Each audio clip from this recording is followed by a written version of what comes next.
जी नमस्ते, मैं अवधेश विद्यालंकार आप लोगों का हार्दिक स्वागत एवं अभिनंदन करता हूं आपकी अपनी संस्कृत पाठशाला में। मैं आज उपस्थित हुआ हूं उत्तर प्रदेश के विषय में बात करने के लिए। अभी आपने देखा होगा कि उत्तर प्रदेश में गवर्नमेंट इंटर कॉलेजेस के अंतर्गत एलटी और प्रवक्ता की वैकेंसीज निकली हैं, जिनमें की एलटी के लगभग 7,000 से अधिक पद हैं। प्रवक्ता के भी 1500-1600 पदों पर वैकेंसी निकली है। ये लगभग 9,000 के आसपास वैकेंसीज हैं।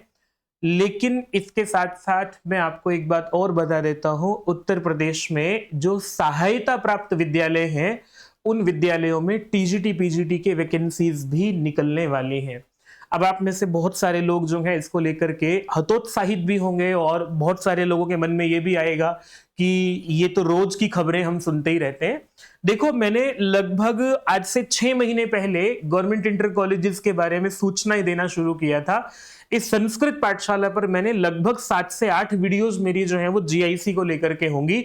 3 चरणों में परीक्षा होगी, एलिजिबिलिटी को लेकर के, नई नियमावली को लेकर के सारी जानकारियां मैंने समय समय पर दी हैं। उस समय भी लोग ऐसा ही बोलते हैं, विद्यार्थियों को कुछ ऐसा बोलने की आदत हो भी गई है, कोई वैकेंसी नहीं आ रही है, आयोग ये है, आयोग वो है। देखो, आयोग को आपको जी भर के जो कहना सुनना है वो कह सुन लीजिएगा, लेकिन क्या है ना, भीड़ होना एक अलग बात है, लेकिन सिलेक्शन लेने के लिए अध्यापक होना एक दूसरी बात है। आप अगर सिलेक्शन लेने वाले अध्यापक बनना चाहते हैं, आप अभ्यर्थी का ये जो शाश्वत उपाधि आप लोगों की हो गई है, इस उपाधि को छोड़ करके अध्यापक उपाधि को प्राप्त करना चाहते हैं, तो इन सब बातों पर मत जाइएगा, अपनी तैयारी करना शुरू कर दीजिएगा। आप में से बहुत सारे लोगों ने जीआईसी में आवेदन किया होगा, एलटी प्रवक्ता दोनों में ही आवेदन किया होगा, लेकिन अब अगर आपके पास दूसरा अवसर इससे और बहुत बड़ी वैकेंसी का हो, ये एलटी प्रवक्ता के पद तो जो है उस वैकेंसी के सामने और कम पड़ेंगे, क्योंकि इससे ज्यादा बड़ी वैकेंसी आपको टीजीटी पीजीटी के लिए देखने मिलने वाली है। साथ ही साथ मैं आप लोगों को यह भी बता देता हूं, नोटिफिकेशन को लेकर के भी चर्चा करूंगा, मैं क्यों आप लोगों के बीच में आया हूं। लेकिन उससे पहले, क्योंकि विद्यार्थी इतने हतोत्साहित हो गए हैं, उनको उत्साहित करने के लिए, उन्हें समझाने के लिए बड़े भाई की भूमिका में मुझे बात करनी होती है कई बार।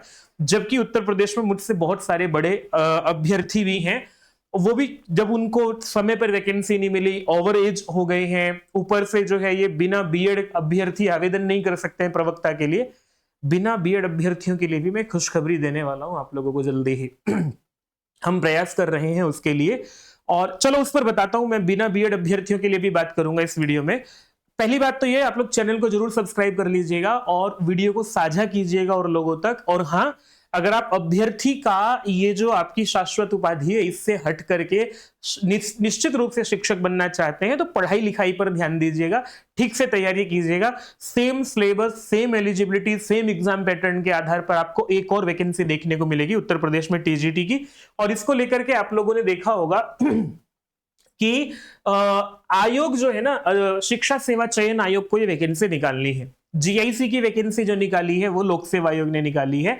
टीजीटी पीजीटी की जो सहायता प्राप्त विद्यालय हैं उनकी जो वैकेंसी निकालेगा वो निकालेगा शिक्षा सेवा चयन आयोग। इस आयोग को लेकर के जो है मैंने इसका नामकरण किया है परीक्षा रद्द आयोग, क्योंकि ये परीक्षा लेने में नहीं, रद्द करने में भरोसा करता है। और प्रोफेसर कीर्ति पांडे जी जो रही हैं, वो श्रद्धेया मैं उनके प्रति, क्योंकि प्रोफेसर्स हैं, गुरुजन हैं, उनके प्रति सम्मान से बात करनी चाहिए। वो कार्य करना चाह रही होंगी, मुझे अंदर की बहुत जानकारी तो नहीं है, लेकिन गतिरोध ऐसा रहा आयोग के बीच में कि कार्य नहीं हो पाया है और उनको कार्य नहीं करने दिया, ऐसी कुछ जानकारियां मुझे प्राप्त हुई हैं। सही गलत का तो मैं बहुत नहीं कह पा रहा हूं इस बारे में, लेकिन आप लोगों को बता देता हूं कि जब से उन्होंने त्यागपत्र दिया है, इस बारे में मैं मेरी हर वीडियो में मैंने चर्चा की थी कि एक अध्यक्ष पद बड़ा नहीं है। अगर कार्य नहीं हो पा रहा है, आपसे कार्य नहीं हो पा रहा है, आपको कार्य नहीं करने दिया जा रहा है, त्यागपत्र दे दीजिएगा। शायद मेरी बात जो है किसी रूप में उन तक पहुंची होगी और वो एक विश्वविद्यालय में अब जाकर के पढ़ाई लिखाई पर अपना समय दे रही होंगी, बजाय इन आयोगों के चक्कर में पड़ने के। तो लेकिन जब अध्यक्ष नहीं है तो कार्य नहीं हो पा रहे हैं। अभी एक कार्यवाहक अध्यक्ष जो सीनियर मोस्ट सदस्य रहे होंगे उनको कार्यवाहक अध्यक्ष बनाया गया है, लेकिन कार्य हो रहा है, हो रहा है कि अभी अधियाचन पोर्टल बन रहा है। देखो, आपको सारी जानकारी होनी चाहिए, मैं इसलिए बता रहा हूं। अधियाचन पोर्टल बन रहा है अभी, ये अधियाचन पोर्टल बनने के बाद जो है, और ये इसके बारे में कहा गया है कि नवंबर तक जो है 10 नवंबर से पहले ये अधियाचन पोर्टल जो है वो तैयार हो जाएगा। मैं आपको इसके बारे में थोड़ा सा जूम करके दिखा दूं ताकि आपको आसानी से देखो, इसके बारे में कहा है कि ये जो अधियाचन पोर्टल है, आप लोगों को 10 नवंबर से पहले अधियाचन पोर्टल तैयार हो जाएगा।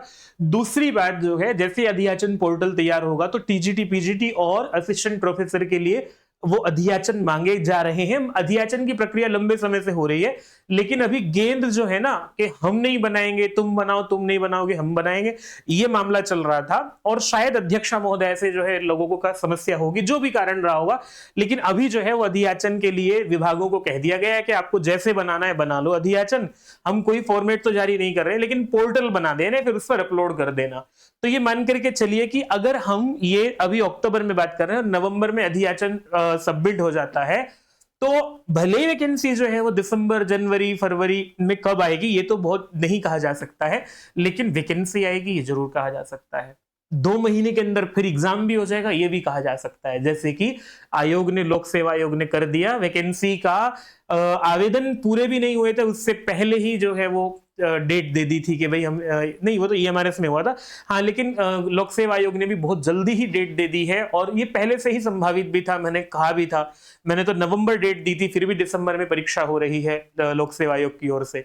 तो आपका काम ये है कि वैकेंसी आएगी, आप वहीं के वहीं रह जाएंगे अगर आप तैयार नहीं होंगे। आप स्वयं को तैयार कीजिएगा, इस योग्य बनाइएगा कि वैकेंसी आए और आपका चयन हो जाए।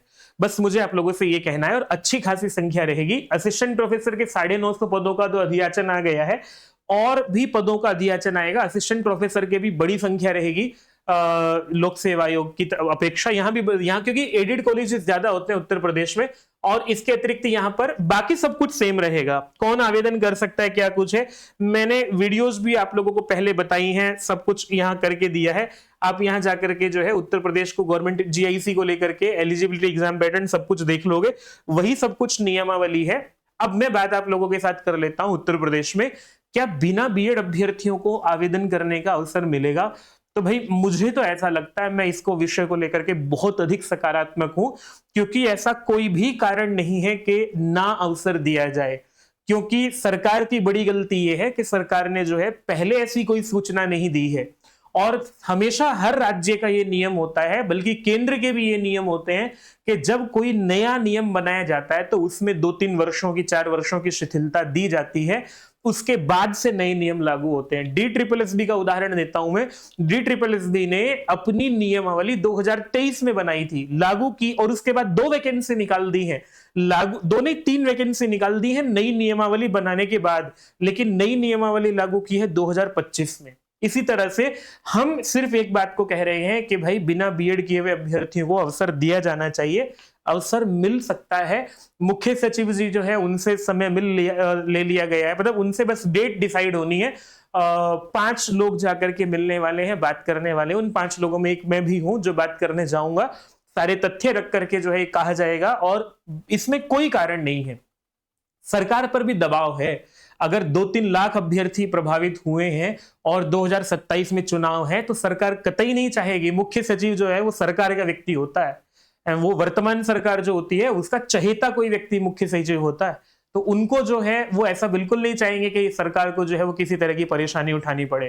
तो जब सरकार के सामने ऐसे तथ्य दिए जाते हैं तो उन्हें समझ में आएगा कि भाई हाँ, कोई समस्या नहीं है, आप लोग जो है वो आवेदन करने के लिए डेट दे दीजिए, पोर्टल खोल दीजिए, आवेदन करा लीजिए, एग्जाम करा लीजिए, और चयन हो जाता है, बिना बीएड करने का समय दे दीजिएगा।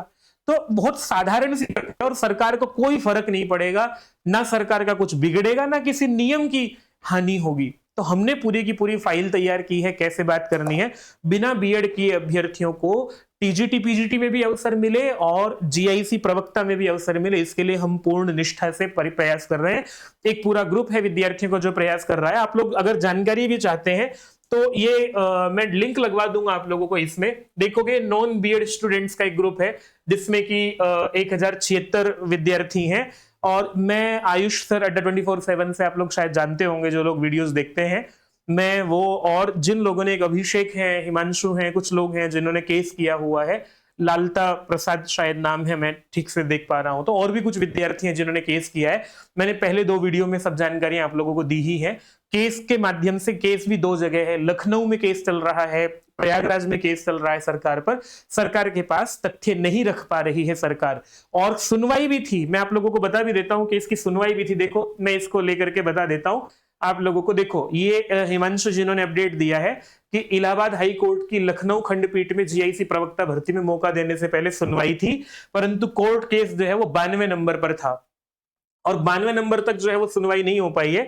अभिषेक सिंह जी ने जो है वो जब अपने तथ्य रखे थे न्यायमूर्ति के सामने, तो सरकार की ओर से जवाब देने के लिए जो समय मांगा गया था वो समय भी पूरा हो गया, महीना भर हो गया, लेकिन सरकार का वकील कह रहा है कि सरकार से जवाब देते नहीं बन रहा है।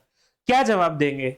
क्यों तुमने जो है वो, ठीक है तुम नियमावली जो है एनसीटी के हिसाब से बीएड की अनिवार्यता है, लेकिन एनसीटी तो 2014 से कह रहा है, तो 2014 के आधार पर यह तुम पिछली भर्तियां थोड़ी रद्द करोगे। और जब उत्तर प्रदेश पहले से ये कह रहा है कि बिना बीएड की अभ्यर्थियों को जो है हम प्रवक्ता के लिए अवसर देंगे, तो भाई एक बार और दे दीजिए। हम ये नहीं कह रहे हैं कि, और किसी को कोई नुकसान नहीं है, जो बीएड किए हुए अभ्यर्थी है उन्हें कोई फर्क नहीं पड़ेगा इस बात से।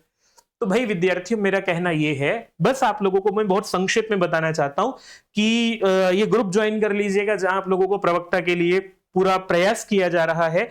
और दूसरी बात यह है कि टीजीटी पीजीटी वैकेंसी में 2 लक्ष्य आप लोग अपने रखिए। बिना बीएड किए हुए अभ्यर्थी भी तैयारी कीजिए प्रवक्ता के लिए, जीआईसी के लिए भी तैयारी कीजिए, प्रवक्ता के लिए भी तैयारी कीजिएगा। ये काम हम पर छोड़ दीजिए, वीडियो बनाना, सरकार से बात करना। आप लोग जो है पढ़ाई कीजिए। मेरा ये वीडियो बनाने का उद्देश्य सिर्फ इतना सा है, मैं विद्यार्थी को ये बात समझा पाऊं कि विद्यार्थी, तुम्हारा काम, आपका काम जो है वो पढ़ाई करना है। सरकार के खिलाफ बात करना भी है, मैं इस बात से कतई मना नहीं कर रहा हूं, परंतु इसको हम देख लेंगे। आप अपनी तैयारी कर लीजिएगा। कहीं ऐसा ना हो कि बिना बीएड किए हुए अभ्यर्थियों को अवसर मिल गया, या बीएड वालों को अवसर तो मिल गया, वैकेंसी तो आ गई, भर भर के वैकेंसी आ गई, लेकिन आप वहां पेपर में जो है वो आंसर ही ना कर पाए, तो फिर जो है क्या करेंगे आप, है ना। 50,000 वैकेंसीज तो आने से रही हैं। सरकार जो है, जैसे बिहार में कर दिया गया है कि बिहार में कह दिया हर घर नौकरी दी जाएगी, नहीं दी जा सकती है, कतई संभव नहीं है भाई, है ही नहीं संभव। तो उल्टे सीधे दावे वादे नेताओं को करना आता है, वो अलग बात है, लेकिन आप प्रैक्टिकली सोचिएगा। जो वैकेंसीज निकलती है ये बड़ा नंबर है, 9,000 वैकेंसी जीआईसी में निकलना, ठीक है। हालांकि इतने समय बाद निकल रही है, सरकार पर प्रश्न चिन्ह है, परंतु फिर भी विद्यार्थियों के लिए मैं कह रहा हूं, अवसर की कहीं कमी नहीं है। केंद्रीय विद्यालय में वैकेंसी निकलने वाली है अगले 2 महीने के अंदर अंदर, 1 महीने के अंदर अंदर। ईएमआरएफ में वैकेंसी निकली है, DSSB में वैकेंसी निकली है, RPSC first grade second grade में वैकेंसी निकली है, जीआईसी की निकली है, और फिर जो है एडेड कॉलेजेस के अंदर निकलने वाली है। लेकिन आप लोग जो है, आप ये क्यों सोचते हैं कि 2 लाख 4 लाख पद हो और उसमें मुख्यमंत्री या केंद्र सरकार या कोई ऐसा बड़ा व्यक्ति आके आपको घर से उठा के ले जाकर के अध्यापक की कुर्सी पर बिठा दे। आप इस लायक हैं ही नहीं, तो फिर वैकेंसीज आती जाती रहे, क्या फर्क पड़ेगा। आप लोग इसको अपने इसलिए योग्य बनिए, पढ़ाई कीजिए, सिलेबस, एग्जाम पैटर्न, सब चीजें आप लोगों को वीडियोस बना करके दी है। कोई मन में प्रश्न है कमेंट छोड़ दीजिएगा। बाकी मैं जानता हूं भीड़ जो है, भीड़ के बीच से सवाल उल्टे सीधे भी आते हैं, कमेंट उल्टे सीधे भी आते हैं, मैं उसकी बहुत अधिक परवाह नहीं करता हूं। मेरा काम तो उसके लिए वीडियो बनाना है जो वास्तव में योग्य है अध्यापक बनने के लिए। केवल 4 डिग्री प्राप्त करने से कोई अध्यापक बनने के योग्य नहीं हो जाता है। अध्यापक बनने के लिए परीक्षाएं पास करनी होती है। आप परीक्षा पास करने के लिए तैयारी कीजिएगा, बस मैं ये कहना चाहता हूं। वैकेंसी हो सकता है नवंबर में आए, दिसंबर में आए, जनवरी में आए, फरवरी में आए, वैकेंसी आएगी अगले 2-3-4 महीने के अंदर अंदर। लेकिन आप उस लायक हो पाए हैं या नहीं हो पाए हैं, ये आप डिसाइड कीजिएगा। इतना कह करके आप लोगों को, हाँ, दीपावली की बहुत शुभकामनाएं जो है मेरी ओर से आप लोगों को। मैं संस्कृत पाठशाला की ओर से आप सभी लोगों को ये शारदीय नवसस्येष्टि की आपको बहुत बहुत शुभकामनाएं। इसी के साथ नमस्ते।